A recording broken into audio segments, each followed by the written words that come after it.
સુરતના cable bridge પરથી યુવાને લગાવી છે મોતની છલાંગ। પોતાની ગાડી બ્રિજ પર મૂકીને આપઘાત માટે તાપી નદીમાં ઝંપલાવ્યું। ઘટનાની જાણ પોલીસ અને ફાયર બ્રિગેડને થતા તેઓ સ્થળ પર પહોંચ્યા। જો કે હજી સુધી યુવાનનો કોઈ પત્તો નથી લાગ્યો। મૃતક યુવક સ્મિત પટેલ હોવાનું જાણવા મળ્યું, જેના પરિવારજનો પણ આ ઘટના સ્થળે પહોંચ્યા હતા।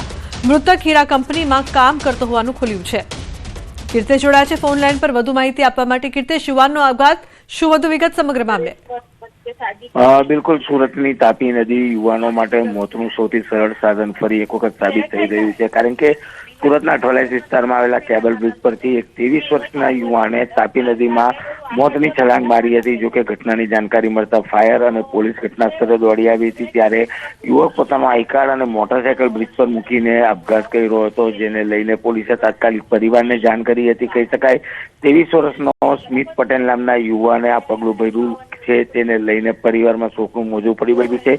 કહી શકાય રત્ન કલાકાર તરીકે કામ કરતો હતો અને મહિને 40,000ની આવક ધરાવતો આ યુવાને આપઘાત કયા કારણોસર કર્યો છે તે જાણી શકાયું નથી, પણ ચોક્કસ આપઘાતને લઈને એક માસ સમય માટે પોલીસ સાથે ફાયર અને દોડતી થઈ હતી। સાથે સાથે પરિવારમાં શોકનું મોજું ફરી વળ્યું છે। બિલકુલ કીર્તેશ, આભાર સમગ્ર માહિતી બદલ।